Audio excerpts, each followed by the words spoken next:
ಬೊಮ್ಮೆ ಸಪ್ತಪದಿ ತುಳಿವಾಗ hi friends, ನಾನು ಇವತ್ತು Nandi hills ಹತ್ರ ಲವ್ ಬರ್ಡ್ಸ್ಗಳನ್ನ ನೋಡೋಣ ಅಂತ ಬಂದಿದ್ದೀನಿ. ಮದ್ವೆ ಆಗೈತೆ ಮರ್ಯಾದಿಂದ ಮನೆಗಿಲ್ದೇನೆ ಯಾರೋ ಲವ್ ಮಾಡೋದನ್ನ ನೋಡಕ್ ಬಂದಿದ್ದೀನಿ. ಹಿಂಗೆ ಜನ ಎಲ್ಲ ನನ್ನ ಅಪಾರ್ಥ ಮಾಡ್ಕೋದು. ಲವ್ ಬರ್ಡ್ಸ್ ಅಂದ್ರೆ ಜೀವ ಪಾರ್ಕ್ ಅಲ್ಲಿ ಲವ್ ಬರ್ಡ್ಸ್ಗಳನ್ನ ನೋಡೋಣ ಅಂತ ಬಂದಿದ್ದೀನಿ. ಬನ್ನಿ ತೋರಿಸ್ತೀನಿ. ಹೌದು ಸ್ನೇಹಿತರೆ, ನಾವಿವತ್ತಿರುವಂತ ಜಾಗ ಬಂದ್ಬಿಟ್ಟು ಜೀವ ಪಾರ್ಕ್. ನೀವೇನಾದ್ರು ನಂದಿ ಬೆಟ್ಟದ ಕಡೆ ಹೋಗ್ಬೇಕಾದ್ರೆ ಈ ಜಾಗನ ಮಿಸ್ ಮಾಡ್ಕೋಬೇಡಿ. ಇದು ಲೊಕೇಟ್ ಆಗಿರೋದು ಬಂದ್ಬಿಟ್ಟು ದೇವನಹಳ್ಳಿ ನಿಯರ್ ಸೊನ್ನೆನಹಳ್ಳಿ ಗ್ರಾಮದಲ್ಲಿ. ಫ್ರೆಂಡ್ಸ್, ಫ್ಯಾಮಿಲಿ, ಲವರ್ಸ್, ಐಕ್ಳ ಮಕ್ಳ ಜೊತೆ ಬಂದ್ರೆ ಒಂದು ಒಳ್ಳೆ ಪ್ಲೇಸ್ ಅಂತಾನೆ ಹೇಳ್ಬೋದು. ಇಲ್ಲಿ ಎಂಟ್ರಿ ಕೊಡ್ತಾ ಇದ್ದಂಗೆ ಪ್ರಾಣಿ ಪಕ್ಷಿಗಳೆಲ್ಲ ನಿಮ್ ಜೊತೆ ಬಂದು ಆಟ ಆಡಕ್ ಸ್ಟಾರ್ಟ್ ಮಾಡ್ತಾರೆ. ಇಲ್ಲಿ ಬರೀ ಪ್ರಾಣಿ ಪಕ್ಷಿಗಳು ಮಾತ್ರ ಇಲ್ಲ, ಅವುಗಳು ಅವೆ, ಕೊತ್ತಿಮರಿಗಳು ಅವೆ, ಹಂಗೆ ಮೈ ಮೇಲೆ ಬಿಡ್ತಾರೆ. ಒಂದ್ಸತಿ ನೋಡಿ. ಬೊಮ್ಮೆ ಸಪ್ತಪದಿ ತುಳಿವಾಗ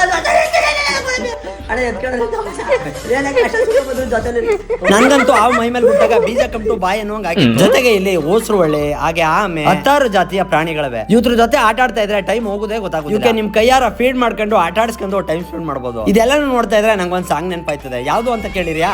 ಪ್ರಾಣಿಗಳೇ ಗುಣದಲ್ಲಿ ಮೇಲು ಮಾನವನದಕ್ಕಿಂತ ಕೀಳು ಉಪಕಾರವ ಮಾಡಲಾರ ಬದುಕಿದರೆ ಸೈರಿಸಲ. ಹಂಗಾಗಿ ನಾನು ಹೇಳೋದು ಒಂದೇ ಮಾತು, ನಿಮ್ ಫ್ರೆಂಡ್ಸ್ ಫ್ಯಾಮಿಲಿ ನಿಮ್ಗಾಗೋರ್ ಜೊತೆ ಟೈಮ್ ಸ್ಪೆಂಡ್ ಮಾಡೋಕೆ ಜೀವ ಪಾರ್ಕ್ ಒಂದು ಬೆಸ್ಟ್ ಪ್ಲೇಸ್ ಅಂತಾನೆ ಹೇಳ್ಬೋದು. ಎಂಟ್ರಿ ಫೀಸ್ ದೊಡ್ಡವ್ರಿಗೆ 250 ಆದ್ರೆ ಚಿಕ್ಕವ್ರಿಗೆ 200 ರೂಪಾಯಿ. ಅಡ್ರೆಸ್, ಕಾಂಟ್ಯಾಕ್ಟ್ ಡೀಟೇಲ್ಸ್ ಎಲ್ಲ ಡಿಸ್ಕ್ರಿಪ್ಷನ್ ಹಾಕಿರ್ತೀನಿ. ಹೋಗಿ ಆರಾಮಾಗಿ ಎಂಜಾಯ್ ಮಾಡ್ಕೊಂಡ್ ಬನ್ನಿ. ಬರೋದಾ?